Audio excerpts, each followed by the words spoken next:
السلام علیکم۔ آج ہفتہ 2 مئی 2020 تازہ خبروں کے ساتھ موجود ہیں۔ پاکستانیوں کی واپسی مزید 30 پروازیں چلانے کا فیصلہ۔ وزیر اعظم عمران خان کے معاون خصوصی برائے سیکورٹی ڈویژن موحد یوسف نے بتایا ہے کہ حکومت نے 1 سے 10 مئی کے دوران PIA کے مزید 30 فلائٹیں چلانے کا فیصلہ کیا ہے۔ انہوں نے بتایا کہ 21 مارچ کو فضائی حدود بند ہونے کے بعد سے اب تک 38 ممالک سے 15,000 سے زائد پاکستانیوں کو وطن واپس لایا جا چکا ہے۔ سنیچر کو اسلام آباد میں نیوز بریفنگ کے دوران موحد یوسف نے بتایا کہ اب تک سعودی عرب، متحدہ عرب امارات، ملائیشیا، انڈونیشیا، عمان، کینیڈا، برطانیہ، امریکہ، ناروے اور بحرین سمیت 38 ممالک سے پاکستانیوں کو واپس لایا گیا ہے۔ ان کے مطابق ابھی تک 38 ممالک میں 1 لاکھ سے زائد پاکستانی موجود ہے جو وطن واپس آنے کی خواہش رکھتے ہیں۔ انہوں نے مزید بتایا کہ ان کے 1 لاکھ پاکستانیوں میں سے 90% 3 ممالک میں موجود ہیں: متحدہ عرب امارات میں 70,000 کے قریب، سعودی عرب میں 15,500 سے زائد، جبکہ قطر میں 6,000 سے زیادہ پاکستانی موجود ہیں۔ موحد یوسف نے کہنا تھا کہ بیرون ممالک میں موجود پاکستانیوں کی واپسی کے لیے طریقہ کار اور فرصت متعلقہ ملک میں موجود پاکستانی سفیر اور سفارت خانے طے کرتا ہے۔ انہوں نے کہا کہ تمام پاکستانیوں سے گزارش ہے کہ وہ خود کو متعلقہ ملک میں موجود پاکستانی سفارت خانے کے ساتھ رجسٹر کریں تاکہ ان کا نام فہرست میں شامل کیا جائے۔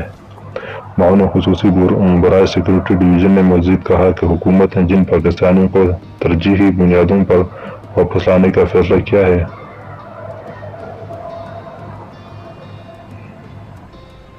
ان میں بے روزگار ہونے والے افراد، غیر ملکی جیلوں سے رہا ہونے والے قیدی، وہ افراد جن کے ویزوں کی مدت ختم ہو گئی ہے اور زائرین شامل ہیں۔ انہوں نے کہا کہ چونکہ کورونا وائرس صحت کا معاملہ ہے، اس لیے طبی ماہرین کے تجاویز کے بعد یہ طے کیا گیا ہے کہ واپس آنے والے پاکستانیوں کا ٹیسٹ لازمی کیا جائے۔ حکومتی پالیسی کے مطابق واپس آنے والوں کو 48 گھنٹے قرنطینہ میں گزارنا ہوں گے۔ جن کے ٹیسٹ منفی آئے انہیں گھر جانے کی اجازت دی جاتی ہے۔ اس حوالے سے کسی کو استثناء حاصل نہیں ہے۔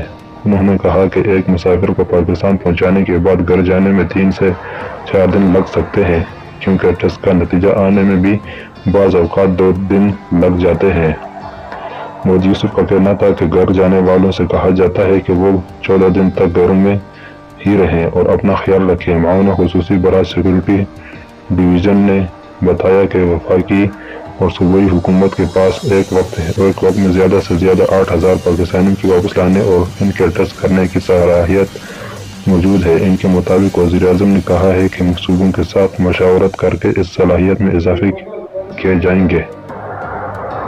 انہوں نے کہا کہ ہم صوبوں کے ساتھ مشاورت کر کے کوشش کریں گے کہ اس صلاحیت کو 12 سے 15,000 تک مسافروں تک لے جائیں۔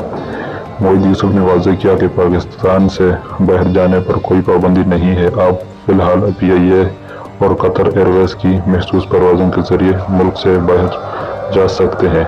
یہ تھی آج کی اہم خبریں اچھی لگے تو ہمارے چینل کو ضرور سبسکرائب کیجیے۔ شکریہ۔